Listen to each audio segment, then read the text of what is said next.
Nah, sekarang kita masuk ke bagian kedua dari transformasi digital.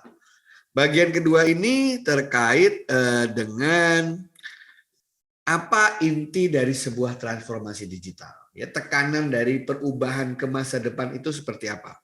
Saya melihat bahwa yang harus berubah ada 5 hal, yaitu perubahan mindset, perubahan perilaku manusia, perubahan dari budaya atau kultur, perubahan proses, dan yang kelima, perubahan teknologi.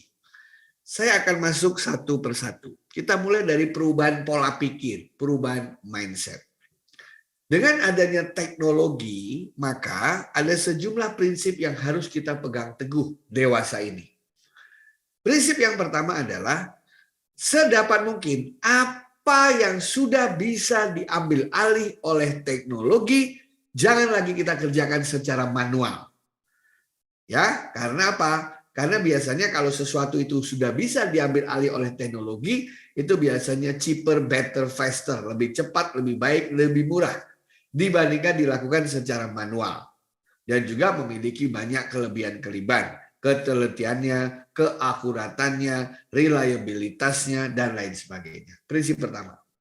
Prinsip kedua adalah berusaha sekeras mungkin, cari semua di sekitar perusahaan kita, di sekitar organisasi kita, maksudnya di dalam ruang lingkup perusahaan dan organisasi, apapun yang sifatnya produk, proses, layanan, atau sumber daya yang bisa didigitalisasikan, kita digitalisasi. Kertas bisa diubah jadi bentuk file, pindahkan kertas dalam bentuk file. Rapat bisa diubah dalam bentuk teleconference, pindahkan rapat menjadi teleconference. Karena sesuatu yang didigitalisasikan pasti akan jauh lebih efisien. Ya. Kemudian yang ketiga adalah kalau ingin mengambil keputusan, jangan lagi keputusannya berdasarkan perasaan, berdasarkan gut feeling, tapi harus berdasarkan data. Dan di zaman internet ini, data melimpah ruah. Sehingga keputusan Anda adalah keputusan yang berkualitas. Kemudian yang terakhir adalah berorientasilah kepada pelanggan, kepada customer. Karena perusahaan itu ada karena ada customer. Ya. Kemudian yang kedua adalah perubahan manusia. Perubahan manusia itu adalah setiap individu dituntut setiap hari di perusahaannya, di organisasinya untuk bisa kreatif dan inovatif. Lihat keadaan sekitar, apa yang bisa diperbaiki, diperbaiki. Apa yang bisa diperbuat lebih baik, jadikan dibuat lebih baik. Apalagi sekarang banyak sekali teknologi yang bisa membantu Anda membuat begitu. Jadi manusia itu harus menjadi manusia pembelajar di dalam organisasi. Tidak boleh cepat merasa puas. Hari ini harus lebih baik dari kemarin. Disitulah maka dia selalu menemukan sesuatu yang bisa diperbaiki. Yang ketiga adalah perubahan budaya. Kita tahu bahwa terutama di Indonesia ini paling sulit sekali kerjasama. Walaupun satu perusahaan antara unit tuh kayaknya sendiri-sendiri. Istilahnya bekerja berdasarkan silo-silo, departemental, kompartemental. Nah, itu kalau kita bekerja sendiri-sendiri tidak sebagai tim yang lintas unit, itu biasanya layanannya nggak cepat, sering melempar-lempar pekerjaan. Sehingga di mata pelanggan, di mata customer, layanan kita buruk, lambat, membuat orang kesal, karena customer seringnya dioper-oper dari satu tempat ke tempat yang lain. Ya.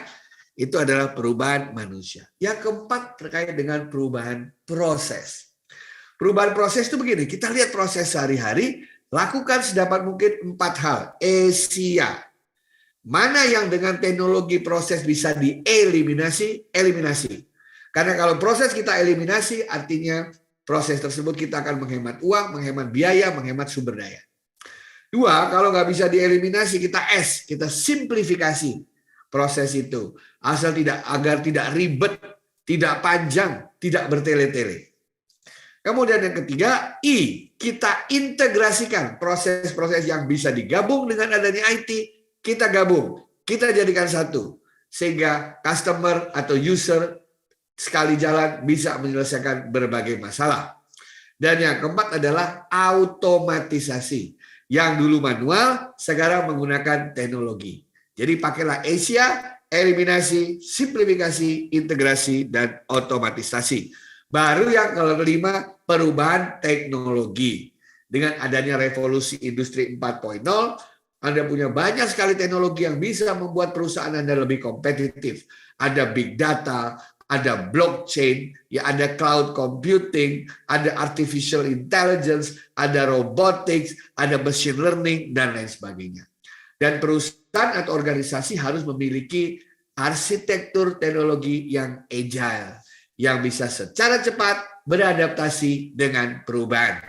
Itulah 5 hal yang perlu diperhatikan dalam transformasi, yaitu perubahan pola pikir, perubahan perilaku manusianya, perubahan budaya, perubahan proses, dan perubahan teknologi. Terima kasih.